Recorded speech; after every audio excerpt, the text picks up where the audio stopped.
Hi, this is Joe again with another review. For the sake of this video, we'll be discussing the 2019 Ken Burns documentary, Country Music. Of course, this is his first new documentary since, I think, from a couple of years ago when he did the documentary about the Vietnam War. And it's very weird that Ken Burns would do a documentary about country music. Because you know me, those of you who watch some of my videos on Ken Burns documentaries, you know what my pet peeve is the fact that Ken Burns always trying to make a racial angle on just about all of his documentaries, pretty much. Starting with the Civil War, and with slavery, and of course the baseball series, how racist baseball was, keeping blacks out and stuff, or the Jackie Robinson was the greatest moment ever, trying to hype black athletes or blacks in general. And he previously did a whole documentary on one particular music form that was jazz music. It was his first documentary after the 1994 baseball documentary, and so he pushed that because majority of the artists in jazz, or jazz musicians, were black. So he's always pushing the black agenda and black point of view on stuff. And considering the fact that he's anti-white, Ken Burns, because he always thinks that all whites are racist and stuff. And so when he did the country music thing, documentary, which was first airing just last week on PBS, I was very surprised that he would do it, simply because of the fact that the majority of the country music artists are white. That's why I went into the whole long thing, because you can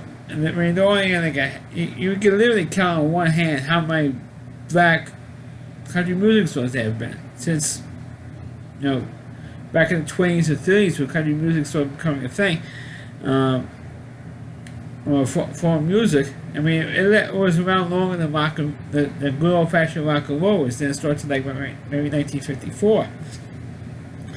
So country music was around before then, and so to have a whole series about country music where the majority of them are white, I think maybe because of how it evolved from like black music, from the banjos and the mandolins was the two biggest, and the fills was the three biggest instruments in country music, came from Africa. So that's probably why Ken Burns did that. Because like I say, he has an anti-white, pro-black agenda in all of his documentaries. So that's why he probably did, because of the series, because of that. But he did focus a lot, or should I say that Ken Burns did focus a lot on the Carter family, which is the first real big family of country music, to of course the Johnny Cash, who married one of the daughters, June Carter Cash, who became his second wife. Then of course focused on Jimmy Williams, who was the first real big country music star, to people like Roy, it wasn't Roy Clark, it was Roy, it was pronounced differently. Roy Clark was of course famous for Hee Haw, and they did mention very briefly the show Hee Haw, which of course was the one that actually pushed country music, and was on the air for about like 25 years. So to have that, of course, when further mentioned that Minnie Pearl was involved in that, and Hee Haw for practically most, if not all, of its run until she passed away. And she didn't. And Minnie Pearl was not a country music star. I mean, she was a country star, but she was not a singer. She's like more of a comedian than a singer. And of course, they focused a lot of time on Hank Williams Sr. and Hank Williams Jr. Of course, so Hank Williams Sr. took up the mantle after Jimmy Williams had died, and then he died himself at a young age for being drunk and on drugs. And you find that for a lot of country music stars like him, Hank Williams Sr., Johnny Cash, even Hank Williams Jr. a little bit. Of course, also Merle Haggard, a lot, who was also in this series as well, or featured in this series a little bit. Of course, I mentioned I was surprised that this series was as good as it was, considering the fact, like I just mentioned, that Ken Burns has an anti-white agenda in his documentaries, an anti-white person agenda. So I'm surprised that he, did this series, because country music is practically all, it's like 98% white. In terms of the musicians, the artists, the producers of various albums and stuff, it's practically all white. So I was surprised that he did this. And he also did the last two parts, which I just watched over the weekend, when he talked about Dolly Parton, how she broke into the music scene, and how her most famous. A lot of people would think the 9 to 5 was her most biggest hit, which you can't argue with that. I mean, it's like between 9 to 5 and I Will Always Love You, which of course is a song that she wrote because she was on a country music television show, but she was the girl singer on there, and of course she broke up with the guy who ran that show, and she wanted to leave because his star was fading in the country music scene, and hers was just starting to rise. And so she said she wanted to leave, and she said no, and he keeps saying no, I don't want you to leave, because otherwise if you leave, that's the end of the show, pretty much, because the people watch the show for you, and if you leave the show, it's going to be the end of the show. And he says, look, I gotta move on my life, because otherwise my career isn't going to take off the way it should, which eventually would, if I stay on here. And of course, and he says, well, why don't you do what you do best? And let's write a song about it. So somebody sent it to her, and she wrote the song I Will Always Love You, which of course became, in the 90s, in 1992, it became a huge, phenomenal hit because of somebody named Whitney Houston, who recorded that song for the movie The Bodyguard.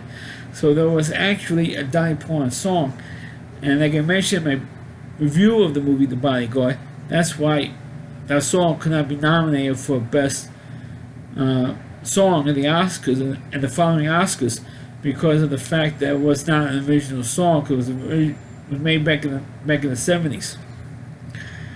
And that was the biggest hit that Dolly Parton, biggest selling hit that Dolly Parton ever had. Which I kind of find hard to believe that song was a bigger hit for Dolly Parton than 9 to 5 was. The 9 to 5 was a big crossover hit because of the movie. And they did mention the movie in the Ken Burns, but they also forgot that Dolly Parton starred in other films as well. So in the last movie she thinks she did was like Straight Talk or something. They forgot that she was in Steel Magnolias and other roles she did. So they kind of left that out in the documentary. But they also mentioned Reba McEntire in the last part, and in 1991 when her plane that carried her band, there was like two planes that she had. One she was on, and another plane where her band was on, and that plane crashed and killed her whole band. And of course, even though that happened way back in 1991, Reba McEntire was interviewed for that to tell her story about the plane crash, and she still was very upset over it. I mean, she literally came as close to breaking down in tears as you could possibly get without actually doing it. And all these years later, over almost 30 years later, she's still very upset over that, which rightly so. Of course, they also told the backstory about the judge. That's Naomi and her daughter Winona Judd. Of course, one thing they didn't mention was that how they broke up. The judge broke up. And it's not because of the tension between the typical or stereotypical mother-daughter tension, but it's because the Naomi Judd developed, I think it was hepatitis, or I don't know, it was hepatitis, some liver disease or something, and she had to. Naomi Judd had to quit performing. The kind of it's like things that also is very stereotypical Ken Burns is they don't put in all the facts in, or don't get all the facts right in his documentaries. And he didn't put that in his documentary that how the judge broke up. That's how they got started. Same thing with Garth Brooks, who was interviewed. Dwight Yoakam was interviewed. Dolly Parton was, like I said, she was. but stars like Shania Twain, and of course Tim McGraw and his wife Faith Hill, they were not interviewed. Faith Hill and Tim McGraw were not even featured in this thing because it went about as far as 1996 and stopped. So I don't know why he didn't go any further than that. But as a series, I didn't think I was surprised about the documentary as it is. It was very positive towards country music and how behind the scenes stuff and how Nashville controls the stuff and how they took excuse me for a second and how they don't like people who are not from Nashville or the Nashville area, or people who come from certain states like California who come to Nashville to be country music singers, or from Texas. So people from Texas, like Willie Nelson, for example, or Kiki Freeman, or Waylon Jennings, they set up their own company and set up their own studios so that they won't have to deal with the Nashville system. So they can keep control of their own stuff and don't deal with the nonsense that was going on in Nashville. And they're talking about the Grand Ole Opry and how everything evolved with the Grand Ole Auditorium, which was renovated and reopened, and so on and so forth. But the series itself, I thought wasn't as bad as I thought it would be. Because like I mentioned earlier, I thought it was going to be anti-country music because like I said earlier in the beginning of this review, it's mostly white. So I was surprised that it was as positive, and Ken Burns went as positive. I guess it's trying to make up for his documentary in Central Park 5, which destroyed Linda Fairstein and destroyed the cops because of calling them old racists in that documentary. I guess he tried to make up for it in this documentary, I guess. But I still won't forgive him for the Central Park 5 documentary he did. And if you want to see what I'm talking about, check out my review on that. So that's my review of the Ken Burns series Country Music. Please click on the video, please rate it. Please subscribe to my channel. Please forward this video on your Facebook pages. You can check out all my reviews not only on my YouTube channel, but at rowdyc.com, that's all WDY, and then C.com, that's the homepage of the Rowdy Reviewer, Christine Moore. Please check out all of his videos on his website. Thanks for watching. Catch you next time.